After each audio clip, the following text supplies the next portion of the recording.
Pour l'instant, les opérations militaires se concentrent dans cette région meurtrie d'Enkana. Mais les souhaits de la population est de voir l'armée aller bien au-delà pour en finir avec l'insécurité, estime la population de cette commune. Ces corps ont été découverts dans la forêt. Ce sont les hommes qui étaient kidnappés par les Mobondo. Ils les ont conduits dans la forêt et les ont tués carrément. Ce qui porte les nombres de civils tués à 21. Les modus operandi des Mobondo est connu. Ils sont dans la forêt, viennent dans les villages, attaquent et rentrent. Ils sont encore nombreux dans la forêt. Il faut qu'on ratisse partout, les attaquer jusqu'à leur dernier retranchement, dit un élu de la région. Pour rappel, les tueries d'Enkana ont suscité une forte mobilisation au sein de la communauté Teke lundi. 4 cadavres ont été ramenés à Kinshasa et présentés au cabinet du VPM de l'Intérieur par les familles des victimes. Une vidéo largement répandue sur les réseaux sociaux montrait des corps enveloppés des blancs et déposés sur les tapis d'un véhicule Mercedes-Benz blanc. Les familles ont exprimé leur désolation face à ce qu'elles qualifient d'inaction du gouvernement central dans la région de la crise sécuritaire à Kwamonte. La situation sécuritaire a dominé les échanges, les chefs de l'État revenant longuement sur les tensions persistantes dans l'est de la RDC ainsi que sur la violence attribuée au phénomène Mobondo dans la périphérie de Kinshasa. Il a instruit les responsables de l'intérieur et de la défense de renforcer les dispositifs sécuritaires et de garantir la protection de populations. Au titre de point d'information, le vice-premier ministre en charge de la Défense a présenté l'état de la situation opérationnelle dans les zones sensibles, précédé par la vice-ministre de l'Intérieur qui a exposé l'évolution de l'administration territoriale. Le ministre de la Santé a pour sa part annoncé la fin imminente de l'épidémie d'Ebola, dont les Kasaï, une avancée sanitaire majeure pour la région. La réunion a également examiné le loi de projet portant prorogation de l'état de siège à partir du 3 décembre 2025, présenté par les ministres de la formation professionnelle au nom du ministre de la Justice en mission.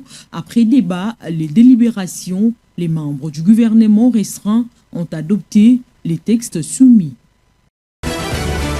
Avant de répondre à votre question, permettez-moi, au nom de son Excellence, Monsieur le Gouverneur de province, le général-major Eva Somo, de remercier tous les services et associations qui ont collaboré pour l'arrestation et le traquage des fraudeurs du cacao. Comme vous le savez, nous sommes pendant la période des grandes saisons et nous remarquons que les fraudeurs ne tarissent pas d'initiative pour changer des mécanismes de fraude. Comme vous le constatez ici, il s'agit de 16 bidons en apparence transportant de l'huile de palme, mais alors qu'en réalité, il s'agit du cacao. Et ce cacao a été saisi à Kassindi et nous annonçons ici au nom de l'autorité que nous allons poursuivre cette opération pour décourager tous les fraudeurs. Et désormais, le cacao saisi sera vendu et les résultats de cette vente seront affectés à la construction des infrastructures. Donc ici, nous voulons dire à tout le monde qui s'adonne à la fraude que désormais, la province et tous les services sont sans pitié puisque nous n'allons pas pardonner. Nous allons vendre tout ce que vous voyez là-bas. Vous voyez les gros camions derrière moi. Il y avait une grande quantité et vous voyez les bidons qui sont ici. Et toute cette quantité sera vendue pour les comptes du Trésor, mais également pour être affectée aux infrastructures. Donc, nous voulons encourager les services ici qui ont contribué et leur demander de redoubler encore d'efforts pour que nous puissions traquer toute personne qui va s'adonner à cette complicité de fraude du cacao dans notre province. C'est un pari gagné par la République démocratique du Congo qui consolide davantage son intégration dans le commerce international. Le partenariat commercial Royaume-Uni, République démocratique du Congo, avec l'entrée de 99% de produits made in DRC, dont le cacao, les cafés et les épices sur le marché britannique sans paiement de droits de douane, a été lancé ce mardi 25 novembre 2025 à Kinshasa par le ministre du Commerce extérieur Julien Paluku Kahongya et l'ambassadrice britannique en RDC Alice Nelson Kinga. Ce partenariat commercial qui repose sur 4 piliers, notamment la facilitation des échanges avec l'appui au portail d'information commerciale PIC et à la dématérialisation des opérations commerciales, le renforcement des capacités des producteurs, des petites et moyennes entreprises et du personnel des administrations publiques concernées, mais aussi la facilitation de l'accès aux marchés mondiaux en mettant l'accent sur le respect des qualités et des normes internationales a été salué par le gouvernement congolais par l'entremise du ministre du Commerce extérieur. Les Congolais constatent que le président de la République, Félix Tshisekedi, il est en train de bâtir un pays plus beau qu'avant. Il a voulu ouvrir le Congo au monde. C'est comme nous allons commercer avec le Royaume-Uni, c'est de demander qu'il y ait une ligne aérienne directe Kinshasa-Londres avec British Airlines. Et donc c'est un message que je lance aux opérateurs économiques congolais, que tous ces producteurs locaux qui se trouvent aussi bien à Kinshasa que dans les 26 provinces, qu'ils sachent désormais que des produits congolais vont désormais entrer sur les marchés britanniques sans paiement des frais de douane. Le Royaume-Uni, à travers ce régime de préférence, vient ainsi appuyer la RDC à consolider son intégration dans le commerce international, a fait attendre la diplomate britannique, tout en ajoutant que le commerce entre la RDC et le Rwanda doit être légitime et légal.